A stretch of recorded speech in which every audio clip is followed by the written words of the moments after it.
Welcome to another episode of the Wednesday Conversation. I'm Bob Thune, and for today's conversation, we're going back into the archive.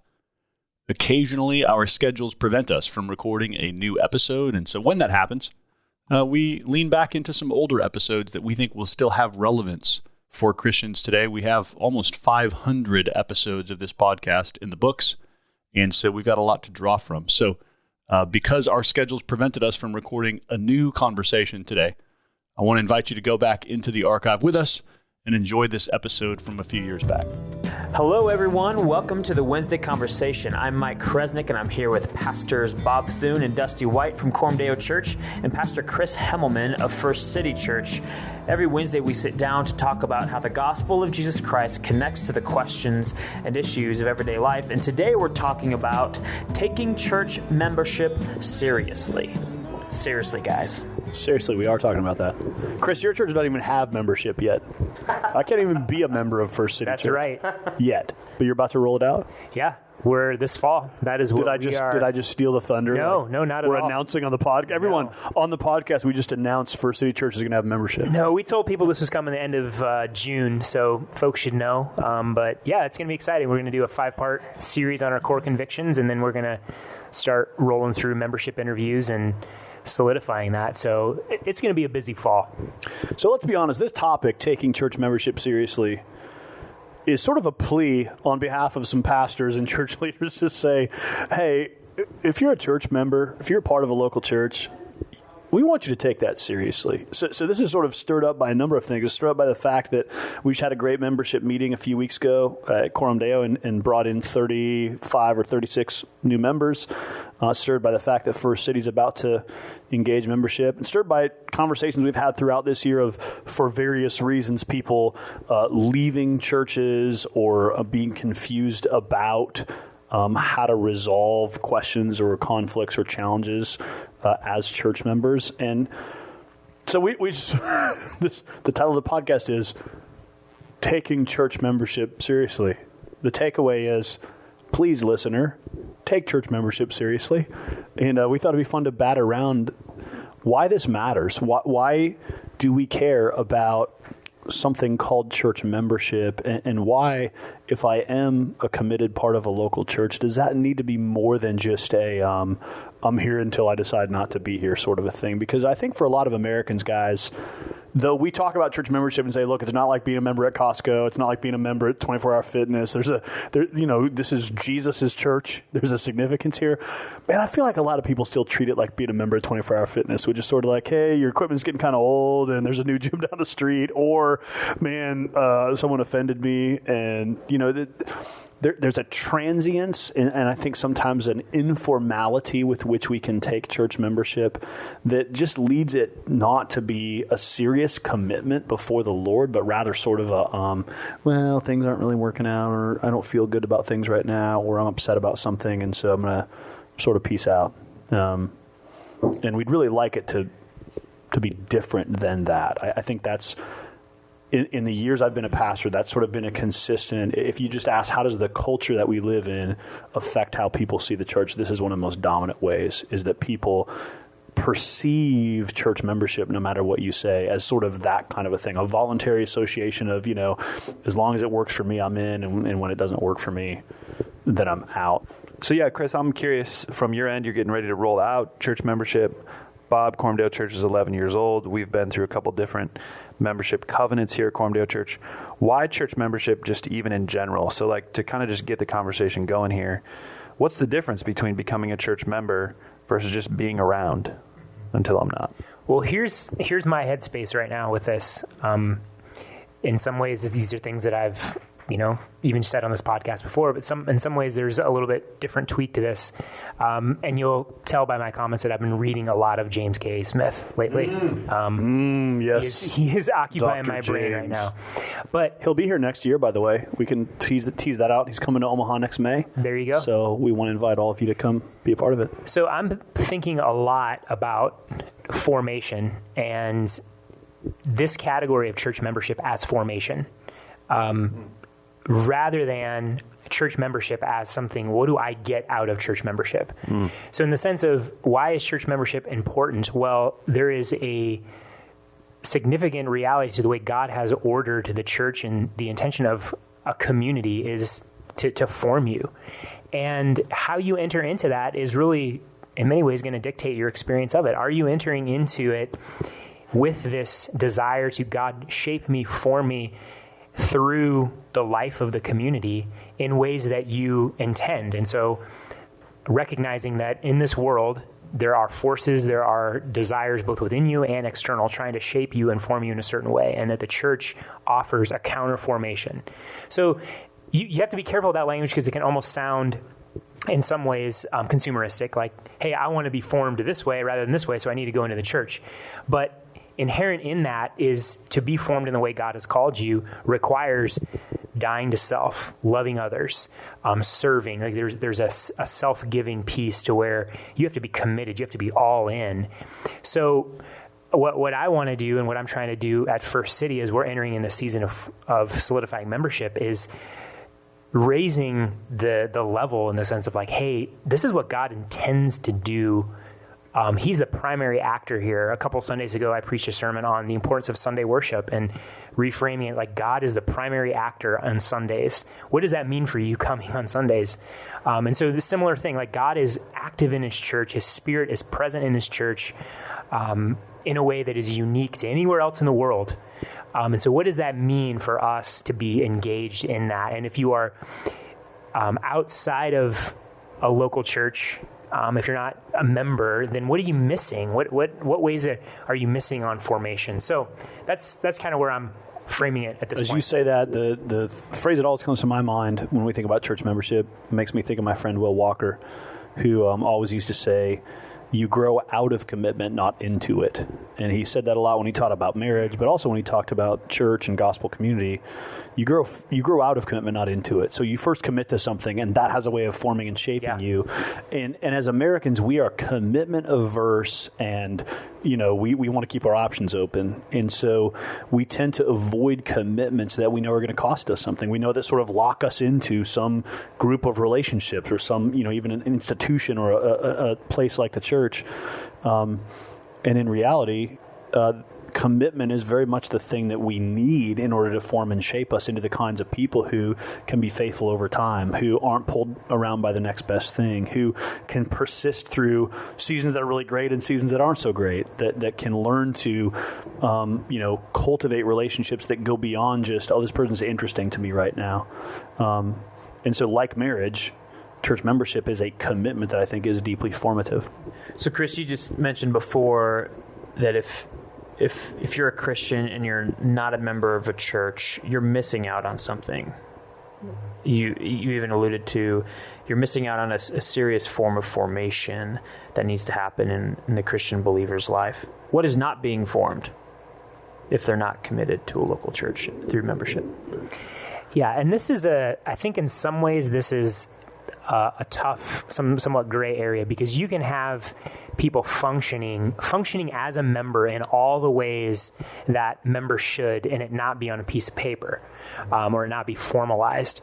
I think you press that so far that you're going to run into some problems. But on the whole, I think a general posture of people that aren't fully committed, there's going to be a degree to which they have not given themselves fully to the community. They're not fully invested, fully committed. So sort of assuming that piece, I think one is as you pointed out, Bob, like the formation of commitment, what that does to you and your posture towards others related to how you love them, serve them. Also, vice versa, as far as the space that they can speak into your life. They are discipling you, holding you accountable. And so that interaction between church members, that discipleship element that can only grow and go deep in commitment. And I am committed to you for the long haul, come hell or high water. I'm committed, even if this gets messy, I'm not running. That forms in us something deep and lasting that if I'm not there, and the moment it becomes too difficult, I bail.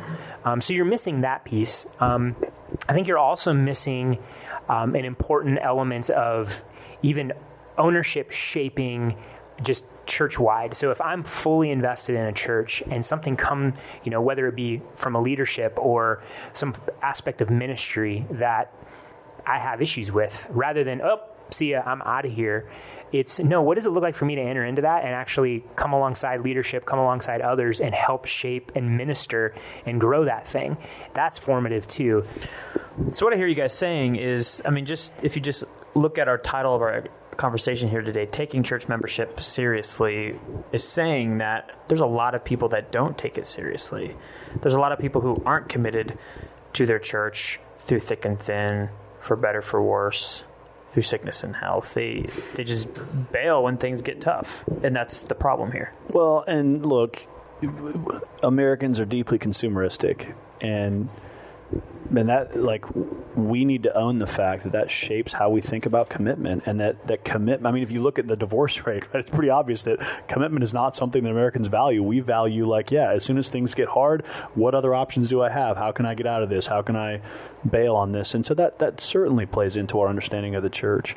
And there's so we don't want to totally discount the reality of consumerism, because in some ways the fact that there are multiple different churches you can go to in a given city is a good thing. We want people to be free to sort of explore and pursue a church that sort of aligns and feels like it ministers in the ways that I need to grow as a disciple. But I also think, man, that becomes a two-edged sword, because I remember reading this was a book on relationships, but it's an interesting parallel to the church.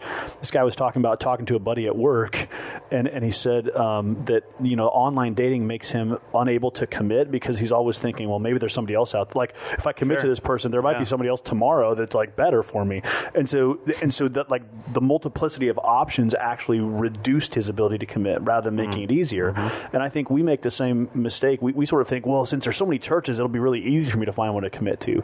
But when there's the more churches there are, and the more sort of I'm sort of church shopping or trying to figure out, man, which one's just kind of exactly perfect for where I am and for what I need, it makes it really hard to commit to one, because I sort of feel that peril of well, as soon as I'm in here, what if the church down the street opens up a great new children's ministry, or what if the staff here changes, or the pastor changes, and so something changes, and it becomes, it sort of works against just the simplicity of being a part of something. Yeah, it's interesting. The flip on that, where we assume that choice allows commitment to be easier, when actually commitment, being formed around commitment, is what makes commitment easier. And so again, kind of channeling Smith here, is if my impulse when things get bad is to jump, that means that I've been formed in a consumeristic way. What does it take for me to get to a point where things get hard? I look at it and go, no, I'm committed. I'm working through this. That requires commitment. You have to be committed. You have to stick to get formed in that way. And so that's really, what does it look like to take church membership seriously? It's allowing yourself to be formed that way, where your gut knee-jerk reaction to conflict is, nope, I'm sticking. I'm helping shape this thing. I'm in it for the long haul. Man, that is that's worth the price of the podcast right there. Which is free. That's totally free. The podcast is free. Like that. That's like a sermon right there. That was good. So I like what you're saying there, because I'm formed by my commitment. I can't pull up anchor and just go. And I like what you're saying about that's how I've been created. If I have an impulse to jump ship, then I've been formed that way, and I actually need to confront that. And the only way I'm going to confront that head on is going to be with healthy community and good leadership to see me through that, which is beautiful. I like that. Got a couple thoughts here. I think there's an interesting gospel connection there, just in the sense that the Father's committed to us fully. Right? He's all in with us and persistent with us through all of our ups and downs and all of our trials and struggles and all of our obedience and disobedience. The gospel teaches us the Lord is committed to us. He is for us. He's given himself for us. And so that should then frame that reality of the gospel should be making us into the kind of people who manifest that same sort of faithfulness, who are able to be persistently committed to messy people and to people who aren't always at their best, in the same way that the Father is committed to us. The question it makes me want to ask is, Dusty, you and I have been doing this together for quite some time, and there are good ways that people leave a church, and there are bad ways that people leave a church. So I'm thinking through this question. Okay, so what if I'm a church member, listening to this podcast, and honestly, there's a legitimate reason why I think, man, but are you saying like once I'm in for life, or is there ever a legitimate reason where a church member can go, hey, I love this community, but here's a circumstance or a situation that I feel like, requires me to ask the question, do I need to step into a different church community? Do you feel like there's ever a good way to do that? Is that a valid question to ask? Yeah, and I think, you're alluding to asking questions, which is exactly what makes it healthy. I think that's a good conversation, because what we're saying earlier is true too, right? Where there are different churches in the city for different reasons, not so that we can be consumeristic, but because they actually do reach people in different ways for the glory of God. And that's why we plant more churches, right? But there is a good way and a bad way to leave. The best way would be to address those questions, I think, and to be able to say, hey, I'm a church member here in light of my membership, in light of just not being just some guy off the street. I have questions about this or that and the way we do this or that. And then just open up that dialogue, which creates formation, going back to what Chris said, for both the elders and the leaders and the member, right? So it's not like we're going to push pause on the membership and the leadership to have that conversation because we're doing this dance of like, I don't know if I'm in or out. That's actually a shaping conversation for the whole church. And sometimes we don't see it that way. I think we, as members, tend to see it as, well, I need to bring this or say this so that I can have my voice in there to tweak this or that, instead of it being like, no, this is actually what the church does. This is the community of the Lord. So let's talk about the way this goes bad. A way of not taking church membership seriously, and you and I have seen this multiple times, Dusty, is I've already decided that I'm leaving this church, and I'm going to sit down with you, Pastor Dusty, and ask your insight on that. But really what I'm asking is I'm asking you to agree with me that I'm leaving, rather than bringing forward, hey, here's a struggle I'm having or a question I'm having or a problem I'm having. I really actually want to hash this out with leaders that I trust. It is different than I've kind of already made up my mind, and so I just sort of want your rubber stamp. I want to do my official duty, which is to come to you and say, I feel like I should leave the church, but I've actually already made up my mind. Right. And you've seen this happen. Yeah, that's a really hard spot to be in, because then you're, am I leading you right now? Am I not? Do you want me to? What do you want me to say in this moment? Which just makes it really hard. And I think the best way to enter into that is to start bringing leaders into that conversation right when you have those questions, because we in our heads get way down the road further than we should. We start entertaining thoughts and coming to conclusions that we shouldn't come to on our own, if indeed we are committed as members and are committed as elders in the local church. And so, yeah, we've done that both ways, where people have said, hey, we're having this conversation. We just want to bring you guys into that conversation. We're like, great, fantastic. Let's have that conversation. Sometimes those people stay. Sometimes they leave.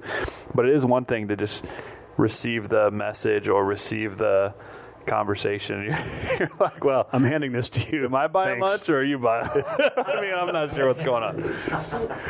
Well, I think it's important to know. It's important for listeners on the other side, who aren't in church leadership, who maybe are either church members or considering, maybe they're not members yet and considering membership. It's important for them to know, as we sit around the table, that as leaders, we've actually blessed people to go to other churches. We're not the people who say, our church has everything you could possibly need, and if you ever, ask the question, should you go somewhere else, the answer is no. Actually, sometimes there's a really good reason why we would want to help someone and sort of make a handoff to another local church, say, hey, we love these folks. Here's the reason why they're not going to be a good fit membership-wise at our church, and we want them to be a meaningful part of your church. And so that's a conversation we're actually open to, and that we do. Totally. But it makes it hard. It also makes it hard. I think if I'm applying sort of the gospel principle here, it's just the sort of golden rule, right? Do unto others as you'd have them do unto you. Man, speaking from a church leader's perspective, hey, treat your church leaders like you'd want to be treated if you were leading a flock of a bunch of people. You wouldn't want to be the person who gets an email and the email basically says, hey, we're breaking up. I didn't want to call or meet with you. I just want to send this letter. You want to get the message that says, hey, I have a question, or I have a challenge, or I have a conflict with a person, or I have a concern, and I want to bring it forward, and I want to ask help in sorting through it, and I want to make it known. That's a welcome conversation. That's a lot more fun than the person who breaks up with you over text messaging. Yeah, I got a friend who's in business, and he's had a couple of people quit their job through text messaging. And he just says, this is a whole new world, like where somebody can actually quit their job through a text. And so obviously then his take is, well, then you probably don't belong in our company. But it is interesting the world we live in, where we can kind of avoid those conversations, but get our agenda across, And again, going back to Chris, what you said, I think is so key. Like, this whole thing is shaping us, and then therefore it's shaping the church. And so how you even have that conversation is key along the way. So here's one of the questions that related to this. Different reasons for leaving. One, kind of broadly speaking, could be conflicts with people. So it's just personality conflict. It's something happens and you're wrestling that out. The other kind of comes in the line of like philosophy of ministry. Like, hey, you're doing it this way, don't like it, or have an issue with that. So I'm wondering too, up front, as people are considering ministry, what are the conversations that are good to have at the beginning related to philosophy of ministry to see, hey, is there the kind of alignment here that warrants, hey, yeah, you should join us? Or maybe, I don't know, maybe this will be an issue, because I know you can't gauge all those things, and at times churches grow and develop, and so it's not like that philosophy of ministry stays static at all times. But I think that conversation to me, as I'm even going through membership interviews, is one that I really want to have and kind of put all the cards on the table. Like, look, here's our philosophy of ministry. Do you have issues with that? And we can agree to disagree, but if you have any issues, maybe that means we should rethink this. So I don't know how you guys have experienced that going into membership interviews. Before I answer that question, one thought that I just thought of as you were talking is I thought of a great example of a good reason to leave a church that we've encountered before, which is guy and a girl are dating and then they break up, but they have the same circle of friends, and it's just hard for them to be in the same church community. Oh, yeah. Mm-hmm. That's a great reason why you might come to the elders and say, hey, look, I love this church, but because of the pain of like this breakup and where the relationship is and just the friends that I keep seeing, can we talk about what that would look like to go somewhere else? That's just an example of the kinds of things that actually happen in real life where you're like, hey, we love that person. We don't want to send them to another church, but we do want to shepherd them in that situation. And there's good reason why that makes sense. Sorry, now back to your question, Chris. Yeah, I think it's good. That's why we would have a membership interview on the front end, right? And so you can say, hey, here's what we're committing to, here's what you'd be committing to. And then every church has a different emphasis. And so, like, for example, we would say, as a church member, you're committing to being in a gospel community versus being in community with other Christians being a good idea, right? So like if I'm coming in as a member, I'm like, I see what you guys are doing there, but I don't really see that biblically, and I could give or take it. Well, then that's going to always be kind of a tension point, right? And so at Coram Deo, we rarely I think I can count on two hands how many members aren't in gospel communities. And it's usually because of like moving or situations or job loss or some crazy thing that's happened where a member wouldn't be in a gospel community. But that'd be one example of like, okay, well, let's have that conversation and let's have it with the Bible in front of us and draw that conversation out. Well, and I think that the philosophy of ministry question, I would just phrase it this way, Chris. The goal is to become a disciple of Jesus and to make disciples. Whatever local church you're a part of, that should be the agenda of why you're joining. Is I want to be a disciple and I want to help make disciples. And so really the question of philosophy of ministry is just, here's how we do that here at this church. We do it through gospel communities at Coram Deo. We do it through particular ways of worship, and there's particular formative things like liturgy that we care about. And so I just want to ask a member, do you have problems with those things? Like, here's how we're going to try to make you a disciple. We want you there on Sundays. We want you in a gospel community. These are the ways, the structures that we use to facilitate discipleship. They're not the only ways. They're not the only biblical ways. You could go to a church down the street that does things totally different and still become a disciple of Jesus. So all we want to know is, are you willing not to be the person who says you want to become a disciple, but you just don't want to do it in the ways that we do it? Because that's really annoying to have somebody like, oh yeah, I love discipleship, but I can't be in a gospel community. That's a terrible idea. They're like, well, then this isn't a church for you. Go become a disciple of Jesus. We love you, but this is how we do it. This is the way that we're committed to actually making that happen. Yeah, and I think for those listening to this, if you're already committed to a local church, then my encouragement is jump in all in. But if you're wrestling with that or there's issues with that, I think Bob nailed it. Like, be honest about it. Like, hey, I really love the people here, but the philosophy ministry is annoying. Well, then either be willing to flex or go find another church. In some sense, where I think it really is on folks to take that seriously and recognize, hey, don't be that guy 6 months from now, and ask those hard questions up front. And it might mean that you walk away from a lot of really healthy things in other ways to go and find a church where you're going to best be a disciple and make disciples. Yeah, and we want to help with that transition, right? So like, Bob, what you're saying earlier, this might not be the best church for you. We are in community with other pastors, want to figure that out along the way so you can grow as a disciple. And I would say this, I think the biggest factor here, the way that people's thinking needs to flip is, I think, we use the phrase consumerism, but I think we could also talk in terms of individualism. I think that people imagine, I need to become a disciple of Jesus, and I'm the one who should gauge what the best things to make that happen are. So you sort of treat churches and ministries like a smorgasbord. Like, okay, I know I need a disciple, so I need to study the Bible, and I need prayer, and I need community, and I need outreach. And so, man, here's all the options that are available to me. I want this and this and this and this, and those things are going to make me into a disciple. And the faulty way of thinking there is the reality that you know best what it's going to mean for you to become a disciple. Mm-hmm. And actually, if we believe the Bible and we believe what it says about the deceitfulness of sin, we actually believe that only in community can I see myself clearly enough to know the ways that I might need to become a disciple I don't even know. And so being a committed part of a local church through thick and thin is a way of surrendering my vision that I know best about everything to an understanding that actually community, God's people are the best context in which for me to see myself and even see the things about myself that I'm blind to or that I don't see clearly. I need others for that. Mm-hmm. I can't just be the person who has a crystal clear vision of exactly what it means for me to become a disciple, so now I can go choose the pieces that fit that agenda.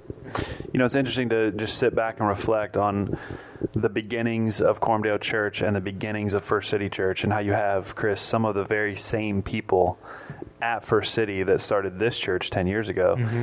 And that so you could look at that and go, well, they must have just been real passive and just, went with somebody else's agenda and just kind of like let that church happen. But that's not true. Those people are committed thick and thin, even through trial, conflict, tension, etc., and worked it out along the way. So that's a mature Christian. I mean, just church membership also comes down to just maturing as a disciple along the way.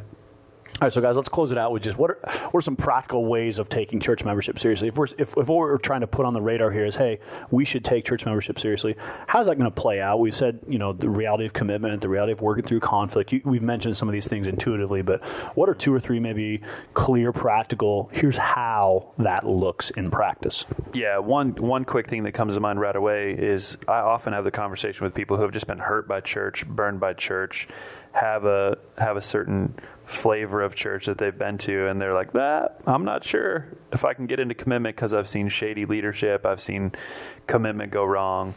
So you have that working. You have bad church experience also working against a non-committal American society that we have. So you got to address that individually and also in community. Yeah, one practical way, I think, is what's a ministry that you can get involved with. So serving in the church, very practical, and commit to that. And commit to that in a way of showing up, working unto the Lord, but also in a way where it says, hey, I want to be part of seeing this thing grow and thrive. And so having that posture of, hey, I'm not just here filling, keeping a seat warm, but I'm engaged and invested in the development of these ministries. Yeah, this might be similar to what you guys have already said, but just jump headfirst into whatever the church is doing and just volunteer your guts out. Just make yourself available to be used and to serve others and to give of yourself.